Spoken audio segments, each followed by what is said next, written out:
నిన్న మా శిల్ప రవిచంద్ర కిషోర్ రెడ్డి గారి గురించి, మా శిల్ప రవిచంద్ర కిషోర్ రెడ్డి గారి ఫ్యామిలీ గురించి ఏమి చేశాడో శిల్ప రవిచంద్ర కిషోర్ రెడ్డి గారు అనేటువంటి విధంగా నిన్న మీడియా ముఖంగా మన మాజీ కౌన్సిలర్ అయినటువంటి మిద్దె చిన్నవిషయాన్ని గారు మాట్లాడడం జరిగింది. శిల్పామోహన్ రెడ్డి గారు ఏం చేశారు, శిల్పామోహన్ రెడ్డి గారు ఏం చేయలేదు అనేది మీరు టీడీపీలో ఉన్నప్పుడు కూడా ఎన్నోసార్లు నువ్వు కూడా మాట్లాడడం జరిగింది. వాళ్ళు బాగా ఖర్చు పెడతారు, పార్టీలు బాగా పనిచేస్తారు, ఇక్కడ ప్రజలు చాలా చేతునిస్తున్నారని చెప్పి కూడా తెలుసు.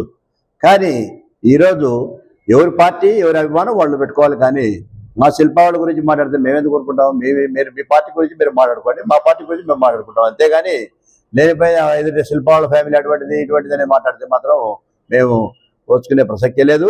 అలాగే శిల్ప వాళ్ళు గవర్నమెంట్ ఆస్తుల్లో వాటర్ ప్లాంట్లు పెట్టి అవి పెట్టి అడుగుతున్నారు.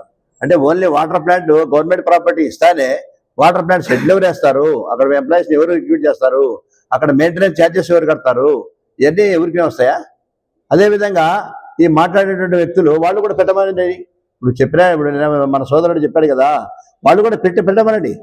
వాళ్ళు కూడా పెట్టి వాటర్ పెడితే ప్రజలు కూడా అంతకంటే భాగ్యం ఇంకేం కావాలి? మనం ఏమైనా కానీ నంద్యాల ప్రజలకి మంచి సదుపాయాలు, మంచి వస్తువులు కావాలి. ఆ విధంగా మా వాళ్ళు ఎన్ని సంవత్సరాల నుంచో స్వచ్ఛందంగా వాళ్ళు సొంత డబ్బులు పెట్టి వాళ్ళు ఎక్కడో నా వ్యాపారాలు చేసుకొని ఇక్కడ ప్రజల కోసం ఎన్నో సేవలు చేస్తుంటే వాళ్ళని నిరంతరం విమర్శించుకునే పనేనా మనది? ఇంకా వేరే పని లేదా మనకి? కానీ మనం మాట్లాడేటప్పుడు ఎదుటి వ్యక్తులు వాళ్ళ స్థాయి ఏంది, మన స్థాయి ఏంది అని కూడా మనం ఆలోచన చేసుకోవాలి. ఇప్పుడు మేము ఉన్నాం, ఎదుటివారి గురించి మనం మాట్లాడేంత అర్హత లేకుండా మేము మాట్లాడేవాళ్ళంటే వాళ్ళు పెద్దవారంగానే గౌరవిస్తాం. ఈ శిల్ప వాళ్ళు కూడా గౌరవిస్తే మేము కూడా అందరం గౌరవిస్తాం. గౌరవించినప్పుడు మేము ఎంతమంది మాట్లాడాలి అంతవరకు మేము కూడా మాట్లాడతాం. కాకపోతే ఏంటంటే ఇంకోటి నేను ఇది కూడా చెప్పాడు, ఏదంటే మన వాళ్ళు ఏం చేశారు ఏం కావాలండి? మెడికల్ కాలేజ్ చూస్తుంటే నూనెపల్లి నాకు చూసి అక్కడ బిజినెస్ సెక్టర్స్ ఉన్నాయి. నూనెపల్లి చూస్తుంటే ఈరోజు నా భవిష్యత్తు అని ఎక్కడెక్కడో చెప్తున్నారు. పోతుంటే ట్రైన్కి వచ్చి దిగిన వాళ్ళు కానీ, బస్సుకు దిగిన వాళ్ళు కానీ, అక్కడ లారీలు స్టే చేసేవాళ్ళు కానీ, ఎవరైనా కానీ ఒక విజన్ ఒక వెక్టర్ గా కనపడుతున్నాయి. నంద్యాల వాతావరణం చూస్తుంటే మా మెడికల్ కాలేజ్ చూస్తుంటే అని అంటున్నారు. ఈరోజు మెడికల్ కాలేజ్ చూస్తే నభూతన భవిష్యత్తుని ఈరోజు మా శిల్ప వాళ్ళకి అదే చాలా ఛాలెంజ్. తర్వాత ఇంకో విషయం చెప్పాలంటే టీటీడీ కళ్యాణ మండపం అండి, చండాలంగా దుర్గంధమైన వాసన వచ్చి టీటీడీ కళ్యాణ మండపం మన హిందువులందరూ కలిసి పెళ్లి చేసుకునేటువంటి టీటీడీ కళ్యాణ మండపంలో ఎవరు పట్టించుకున్న దిక్కే లేదు. అటువంటి వాళ్ళు మా శిల్ప రవిచంద్ర కిషోర్ రెడ్డి గారు నానా ఇబ్బందులు పడి వైవి సుబ్బారెడ్డి గారు టీటీడీ చైర్మన్గా ఉన్నప్పుడు అక్కడ నుంచి ఫండ్స్ తీసుకొని వచ్చి టీటీడీని నవోత్తర భవిష్యత్తుగా తీర్చిదిద్దాడు. ఈరోజు చూడండి, దాన్ని కనీసం దాన్ని ఓపెన్ చేసేదానికి కూడా లేదు ఈరోజు. అలాగపోతే ఎన్నో చేశారు వీళ్ళు. ఈరోజు కూడా పెద్ద ఆయన మన మాజీ మంత్రి వాళ్ళ శిల్పామోహన్ రెడ్డి గారు వచ్చినప్పుడు కానీ, మన రవిచంద్ర కిషోర్ రెడ్డి గారు వచ్చినప్పుడు కానీ బడుగు బలహీన వర్గాల వాళ్ళు ఎంతమంది వస్తుంటారు? అయ్యా మా కూతురు పెళ్ళానో, లేకపోతే మాకు ఇబ్బంది పడినామనో, మా పిల్లడికి యాక్సిడెంట్ జరిగిందనో, అది జరిగిందనో, ఇది జరిగిందనో వస్తూనే ఉంటారు. వచ్చిన వాళ్ళకి 5,000, 10,000, 20,000 ఇస్తూనే ఉన్నారు. మేము కూడా రాజకీయాల్లో ఉన్నాం, మేము కూడా చూసాం. ఎవరు అంత ఇచ్చిన వాళ్ళు లేరు, బాగా బ్రహ్మాండంగా ఇస్తారు వాళ్ళు. సో వాడు సర్వీస్ బట్టి వాళ్ళది.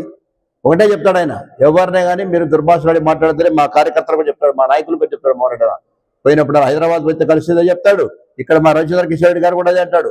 సో టౌన్ ఎప్పుడు కూడా అల్లకొల్లాలు మత కల్లోలాలు కూడా ఎప్పుడు మనం పెట్టకూడదు. అందరూ కలిసిమెలిసి సంఘంగా సంఘ సమిష్టిగా జీవించాలి. అందరం కలిసి ఏకంగా ఉండాలి. మనం ఎక్కడే కానీ మన చెడ్డ పేరు రాకూడదు. మీరు జాగ్రత్తగా మీ నాయకత్వాన్ని వహించాలని చెప్పి ఎప్పుడు కూడా మా వాళ్ళు చెప్తారు ఉంటారు. మా పెద్ద ఆయన కానీ, మా మాజీ మంత్రి వాళ్ళు, మా మాజీ ఎమ్మెల్యే గారు రవిచంద్ర కిషోర్ రెడ్డి గారు. అటువంటి రవిచంద్ర కిషోర్ రెడ్డి గారిని ఏందో రకరకాలుగా మాట్లాడతారండి, స్థాయి మర్చిపోయి. భోషుడు అనేది ఒకడు ఏందండి మాట్లాడేది? ఆయన స్థాయి ఏంది? ఆయన ఏంది? మాజీ మంత్రివర్యులు గారి స్థాయి ఏంది? మాజీ ఎమ్మెల్యే గారి స్థాయి ఏంది? మా మాజీ మంత్రివర్యులు గారి స్థాయి ఏంది? శిల్ప కుటుంబాన్ని అంత లెక్కలేంతనంగా మాట్లాడతారా? వాళ్ళు వచ్చి రాజకీయాల్లో వాళ్ళు డబ్బు పోగొట్టుకున్నారు కానీ వాళ్ళు రాజకీయాల్లో కుప్పలేసుకుంది లేదు, సంపాదించింది ఏం లేదు అని గతంలో కూడా చెప్పాము. అలాగే శిల్ప సహకారం అంటారు. శిల్ప సహకారం ఏమండి ఊరికే ఇచ్చారా? గవర్నమెంట్కి మా వాళ్ళు రెవెన్యూ కట్టి దాంట్లో వ్యాపార సంస్థలు పెట్టి వ్యాపారం చేస్తున్నారు. ప్రజలకి 10%, 15% డిస్కౌంట్ ఇచ్చి సాధారణమైన ప్రజలకి అందుబాటు అయినటువంటి రేట్లతోటి అన్ని రకాల సామాగ్రిని అందిస్తున్నారు. దాన్ని విమర్శిస్తారు. మీరు పెట్టండి, మీరు పెట్టి చేపియండి. చేసేవాళ్ళ గురించి మాట్లాడితే మా సోదరుడు మిదుషణ గారికి అదే చెప్తున్నారు. నువ్వు పెట్టి సోదరా నడిపితే బాగుంటుందని. నంద్యాల ప్రజలకు అంతకంటే ఏం కావాలి? భాగ్యం. మనందరం కలిసి అట్లా డెవలప్ చేస్తే చాలా ఆనందపడతాం. మేము కూడా మళ్ళీ ప్రెస్ మీట్ పెడతాం. మా మిదుషణ మంచి పని చేశాడని చెప్పి మేము కూడా సంతోషపడతాం. ఇంతకంటే భాగ్యం ఏం లేదు ప్రజలకి. కాబట్టి డెవలప్మెంట్ గురించి మనం మాట్లాడుకోవాలి కానీ అనవసరమైన ప్రసంగం, అనవసరంగా పెద్దల్ని వ్యంగ్యంగా మాట్లాడము ఇది భావ్యం కాదని ఈరోజు మేము మీడియా పరంగా తెలియపరుస్తున్నాం.